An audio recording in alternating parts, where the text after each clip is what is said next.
Welcome to the 2021 Economic Depression and Preparation Channel. I'm your host, Tony. Thank you for joining me on this weekend edition, April the 10th, 2021, Saturday. Well, it looks like we're going to be dealing with long-term inflation, not just in prices in America, but prices around the world, and demand for goods and services is rising at the same time. This is all a result of a flood of stimulus money, whether through infrastructure or personal stimulus, and also of the zero interest rate policy of the Federal Reserve Bank, which looks to continue through summertime.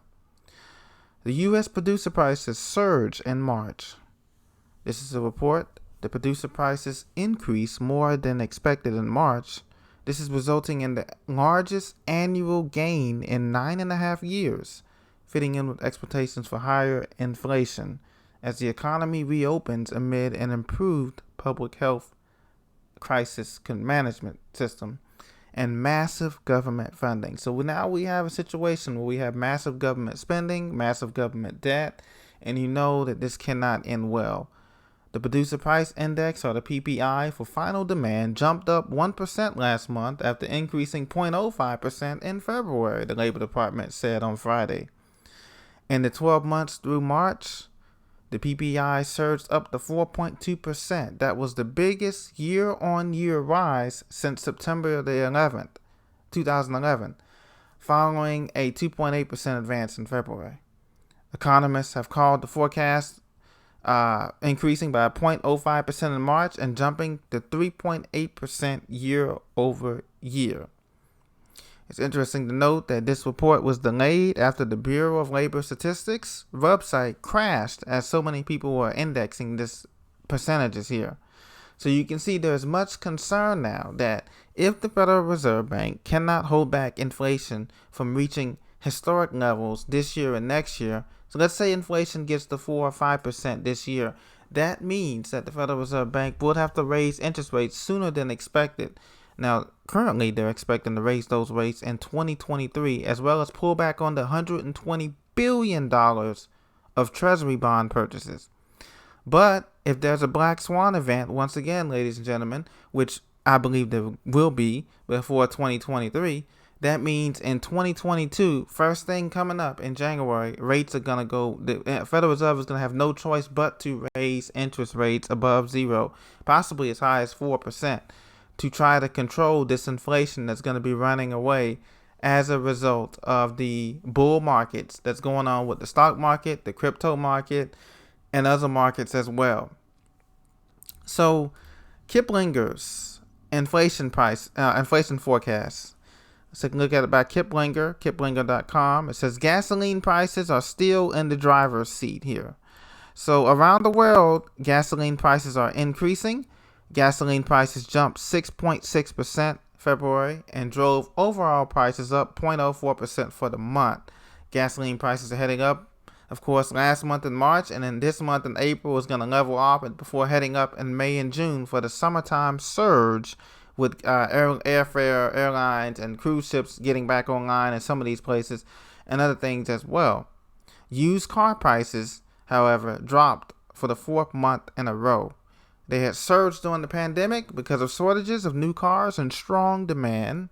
But now that the stimulus checks are going to be running out toward the end of this month, that is going to be going down as well. Airfares will be going up. Delta, United, Southwest, JetBlue, they've announced the airfares will be going up for the month of May, June, and July, as travel is expected, domestic travel anyway, is expected demand to go up. So with the rising fuel costs, the rising airline tickets, the rising food cost, we could be looking at a depressing situation around the world. And this is planned. This is, as you know, ladies and gentlemen, you're a very smart audience. You know that this is a planned demolition of the U.S. economy that started back in 2008, but now it's time to finish the job in these next 4 to 5 years. And so they can have a total global economy, a total domination economy Kind of like back in the medieval times when we had the serfs and the feudalism type of thing, where we don't own anything, but we rent from the government, we rent from the places. So it's not really socialism or fascism. It's really like a totalitarian feudalism system is what we're going to. But much on that a little bit later on down the road. The cost of shelter, housing, rent has remained kind of steady going up, but the price of houses have gone up tremendously.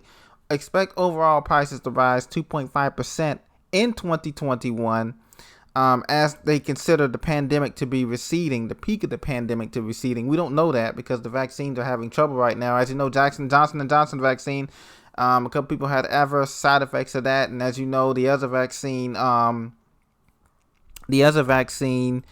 AstraZeneca, had blood clots. People had blood clots and things of that nature. So the pandemic may be with us for some time, maybe even through the next 2 years here, 3 years here, just like the flu shot. So be prepared for that.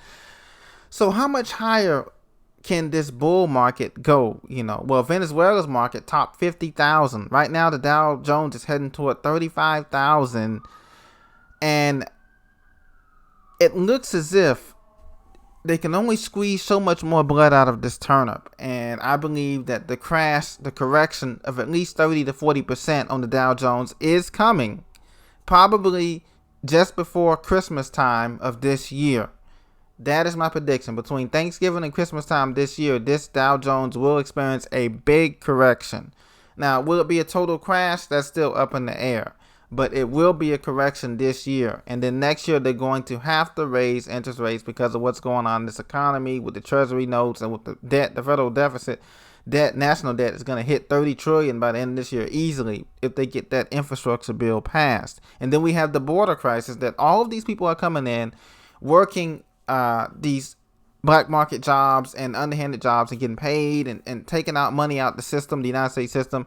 And who's going to care for all of these kids, families? The U.S. is going to have to pay a lot of money for that.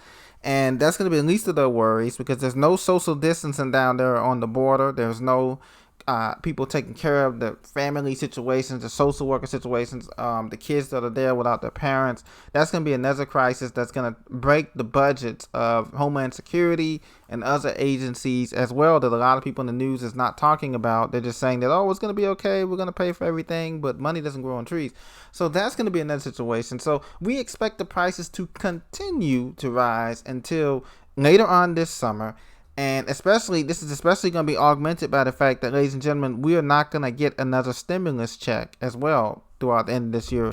There was talk about another fourth stimulus check, but that fell through. So it looks like we're not going to get another stimulus check, a personal stimulus check of $1,400 or more.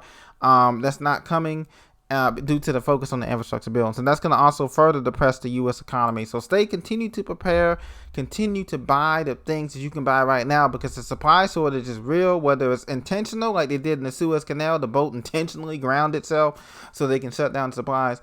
That's coming in a lot of cities in the U.S. and elsewhere. Or whether it's a black swan event, like I said. So continue to buy your supplies, continue to prep, continue to prepare as you have been doing, because just because the tsunami doesn't come today doesn't mean it's not on its way. It's on its way. It's crossing many, many miles. So that's the cross. We have a big, big world. So be prepared, stay prepared. Be blessed this weekend. Try to get out, enjoy some sunshine, fresh air with your family and friends, and continue to pray. God will take care of all of us, despite what the news and others have been propagating towards us, the propaganda. God is in control. He has the whole world in his hands. I believe it. I claim it. I receive it. Be blessed, guys. Take care. I'll talk to you very soon.